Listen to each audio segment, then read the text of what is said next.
Nous voici à notre rendez-vous prévu, à notre rendez-vous attendu.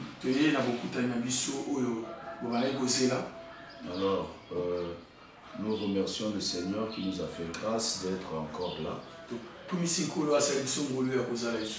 Ça fait un moment qu'avec vous, on s'est plus vu sur les réseaux sociaux concernant l'enseignement.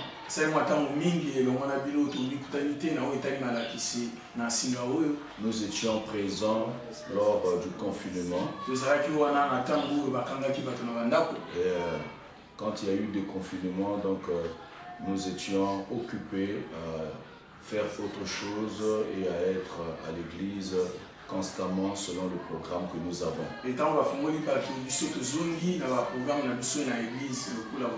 Voilà d'une manière brève ce qui justifie notre absence concernant les directs que nous avions commencé lors du confinement.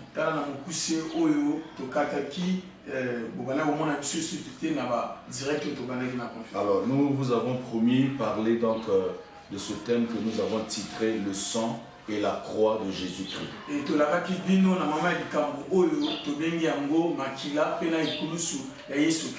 Alors le sang c'est un liquide vital qui circule ou circulant dans le corps. Le sang est un liquide vital qui circule ou circulant dans le corps. Si indispensable à son existence, que l'on puisse même dire que la vie réside dans le sang. Ou encore, le sang, c'est la vie. Et la croix, c'est un instrument de supplice. Un instrument de supplice fabriqué à base du bois. Donc il y a un poteau plus une traverse de bois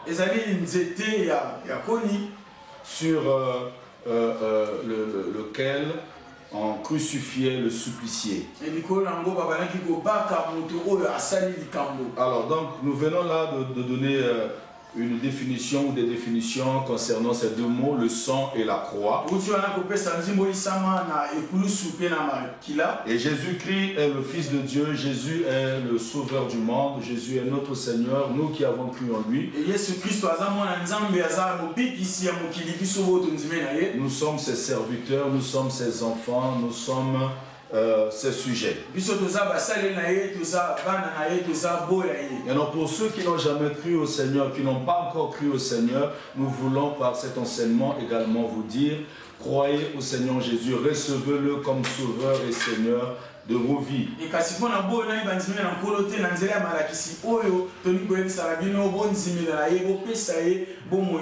Et vous serez sauvés. Alors je réitère avec notre thème. Notre thème donc c'est le sang et la croix de Jésus-Christ. Je vais lire le premier verset. Dans Romains chapitre 3 au verset 9. Romains chapitre, prenons le chapitre 5, excusez-moi. Le verset 9. Puisque nous sommes maintenant considérés comme justes grâce à son sang,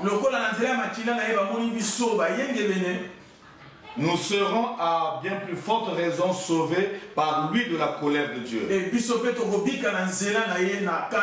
Donc ici on dit que c'est par le sang de Jésus que nous avons été justifiés. Prenons le deuxième verset. Le premier parle du sang et celui-ci parlera de la croix. Romains 6. Le verset 6 dit ceci. Nous savons que notre vieil homme a été crucifié avec lui afin que le corps du péché soit réduit à l'impuissance. Donc dans Romains chapitre 5 au verset 9, on nous présente le sang de Jésus. Et dans Romains 6, On parle de la croix, de la crucifixion. Deux choses bien différentes. Alors, nous devons également retenir ceci. Quand on parle du sang, on voit le sacrifice. On voit la mort. On voit la vie de la personne qui a versé son sang. Voilà, donc quand on parle du sang, il faut voir dans l'enseignement la mort de Jésus. Le sacrifice de Jésus. Et la vie que le Seigneur a répandue. Alors, donc quand on parle du sang ici, en notre temps, vous ne devez pas penser au liquide qui doit venir sur vos corps.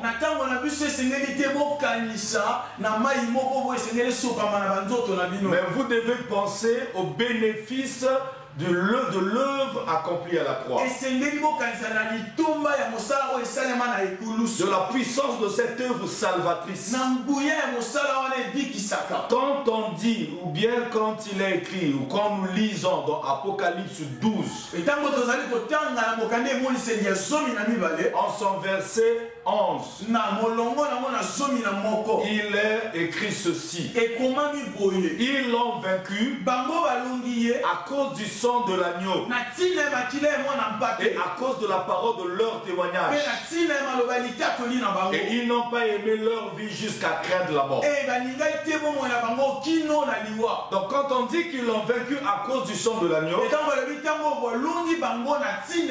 nous ne devons pas penser qu'ils ont recueilli du sang et qu'ils ont mis dans des récipients, alors ils se traînent mal avec ça, ils déambulent avec ça partout pour avoir la force ou la puissance ou encore la victoire.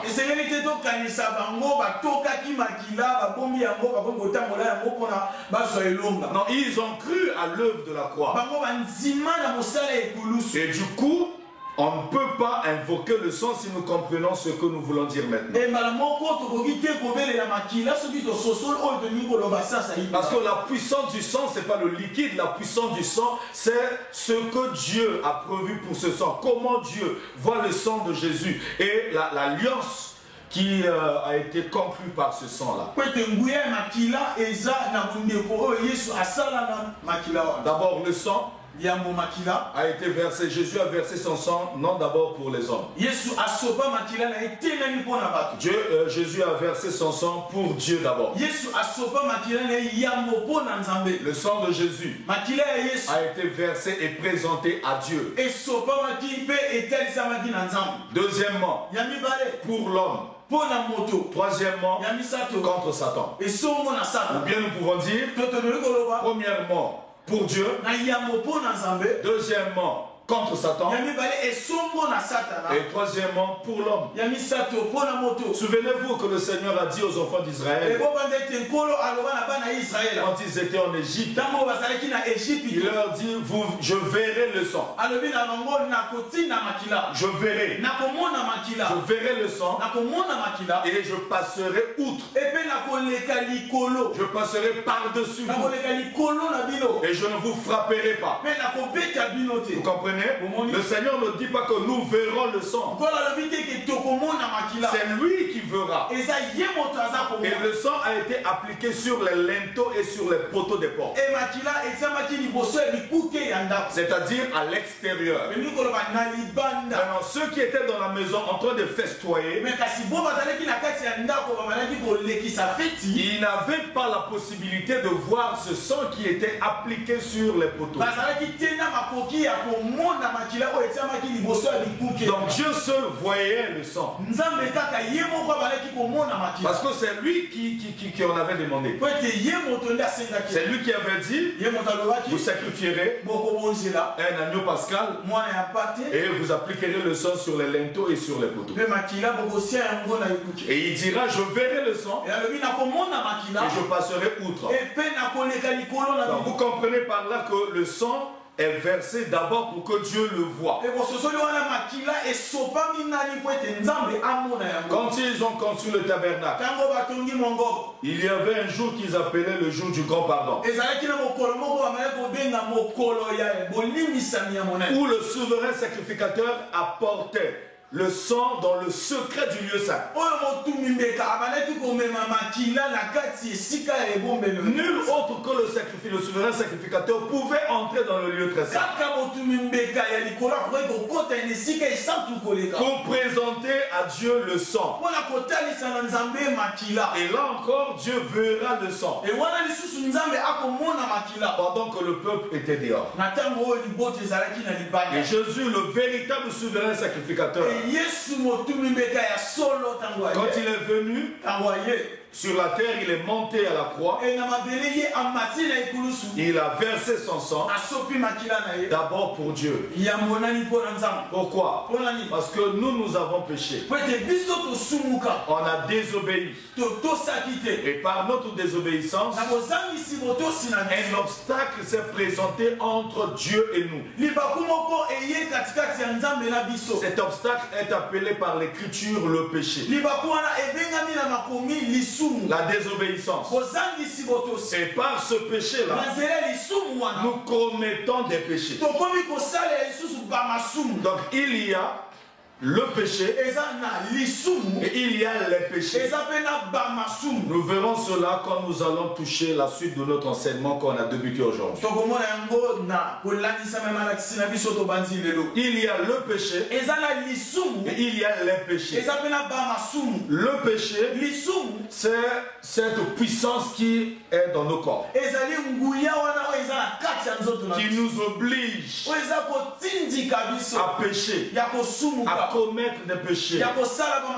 C'est cette nature pécheresse qui existe dans tout homme sur terre. Voilà. Et c'est ça ce que la Bible dans Romains appelle le péché. L'apôtre Paul dit qu'il me délivrera de ce corps dans lequel réside le péché. Cette puissance qui nous pousse toujours à désobéir à Dieu. L'apôtre Paul le dira ainsi par ces mots. Il dit je veux bien faire le bien, mais je ne puis le faire. Et je fais le mal que je hais.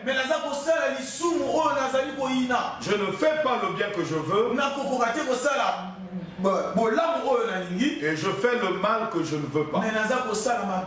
Il dira encore par là, je comprends que c'est pas moi, mais c'est une force, c'est la puissance du péché qui agit en moi.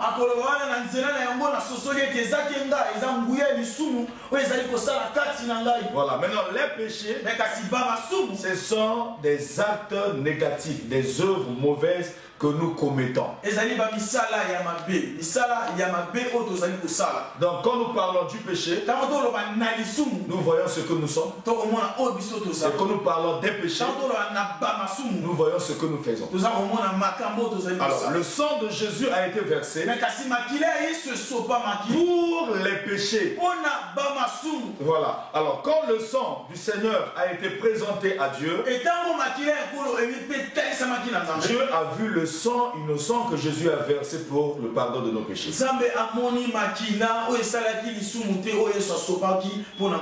Et quand Dieu dit par ce sang, par ce sacrifice, j'accepte de pardonner aux hommes leurs péchés.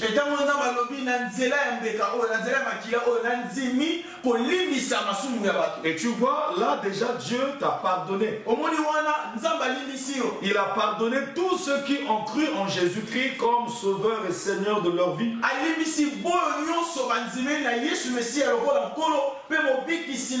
C'est par le sang que Jésus a versé.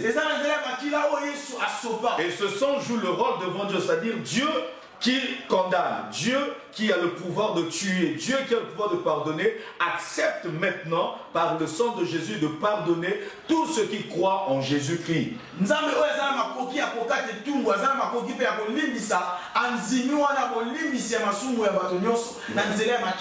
Voilà. Alors, maintenant, quel est cette fois-ci le rôle que joue le sang de Jésus envers les hommes.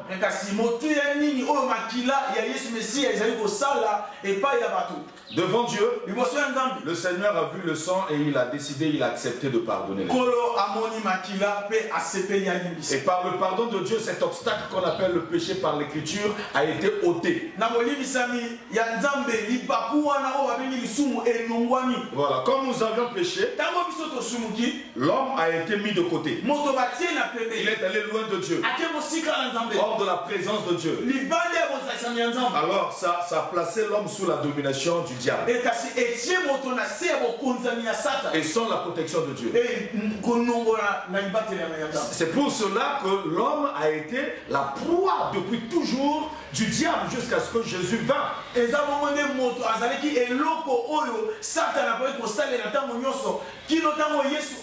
Voilà, parce que la présence du péché dans l'homme empêchait Dieu moralement de protéger ce dernier. Et quand Jésus-Christ est venu mourir à la croix en versant de son sang, Dieu pardonne l'homme en voyant le sang de Jésus. L'obstacle qu'on appelle le péché est ôté. L'homme est rendu à Dieu et Dieu vers l'homme. Et à partir de cette œuvre, le diable perd son hégémonie sur l'homme. Parce que la chose qui plaçait l'homme sous son autorité a été ôtée. La Bible dit que le sang du Seigneur Jésus, ou l'agneau de Dieu qui est le Seigneur Jésus-Christ, ne pardonne pas seulement, mais il ôte également le péché.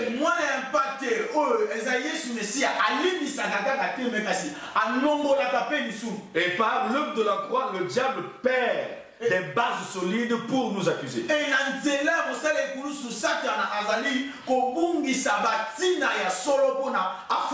Non seulement l'obstacle qui lui donnait le pouvoir, le droit de nous accuser, de nous maltraiter a été enlevé,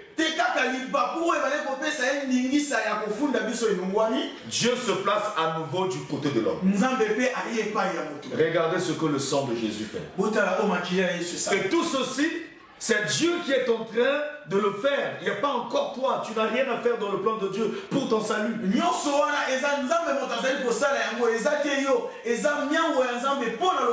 Maintenant, nous bénéficions de quoi? Juste de ce que la parole de Dieu nous présente du travail bien fait de Jésus. Par rapport à nos péchés, nous devons croire que ce que la parole de Dieu dit est vrai.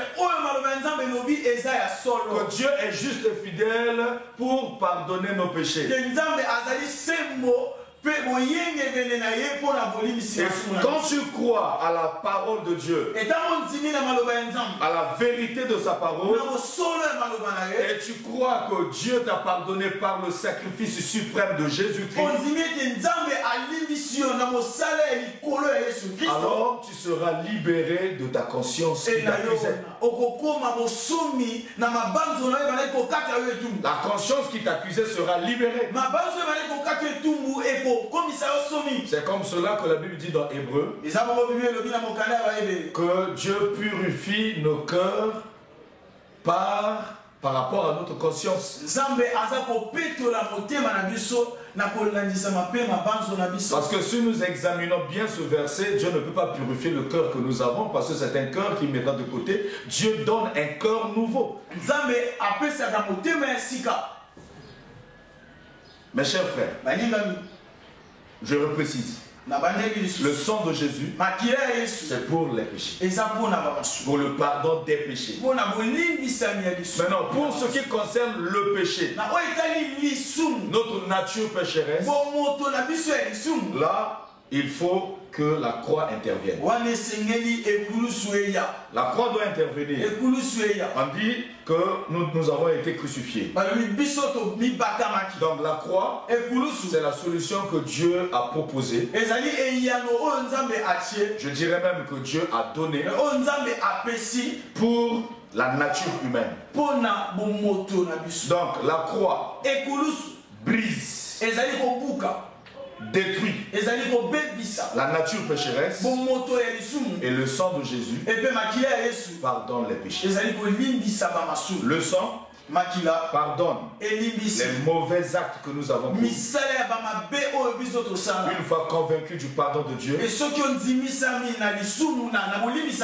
nous sommes libérés de notre conscience. Maintenant, pour ce qui est de notre nature, nous devons porter chaque jour la croix et nous devons croire que nous avons été crucifiés avec Jésus à la croix.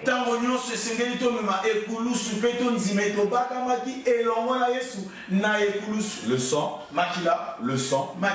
est là pour ce que nous avons fait. La croix de Jésus est là pour ce que je suis, pour ce que nous sommes. Si nous ne comprenons pas bien ces enseignements, notre marche chrétienne connaîtra toujours des problèmes. La plupart des enfants de Dieu que nous sommes, nous demandons toujours pardon à Dieu, ce qui n'est pas mauvais. Mais si nous ne réglons pas le problème du péché, c'est-à-dire le péché, notre nature pécheresse par la crucifixion, alors nous connaîtrons toujours des déclins.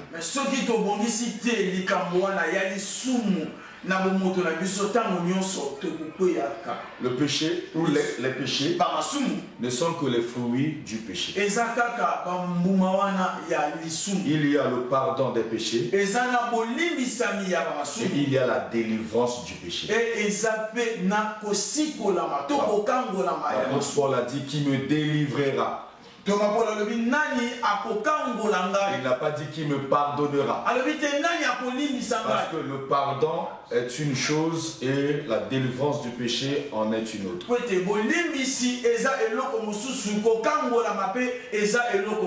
Nous voulions donc aujourd'hui vous dire tout simplement que le sang de Jésus sert d'abord à Dieu pour pardonner les hommes. Et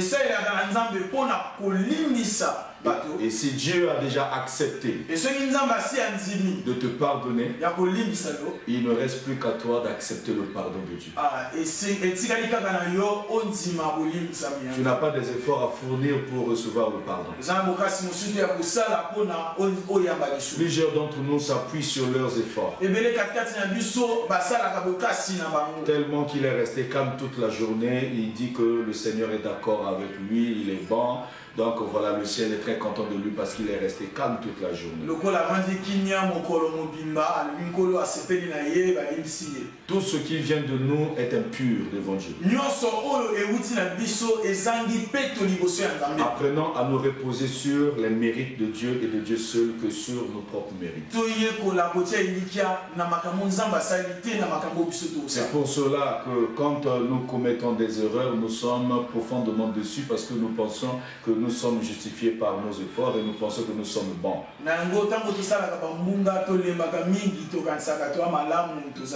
Et bon nombre luttent à vouloir améliorer leur vie par rapport à ce qu'ils ont entendu de la parole de Dieu. Ils cherchent à améliorer. Quand vous voulez améliorer, vous serez déçus. Vous devez chercher que le Seigneur mette en vous sa vie, que vous ayez une nouvelle vie. Et c'est comme cela que vous marcherez dans la paix et vous vivrez le repos de Jésus. Que le Seigneur Dieu Tout-Puissant vous bénisse. Nous allons continuer avec cet enseignement. Nous jugeons bon de passer quelques minutes seulement pour que tout le monde puisse avoir la possibilité de télécharger et de suivre nos enseignements. À nous revoir très prochainement. Shalom.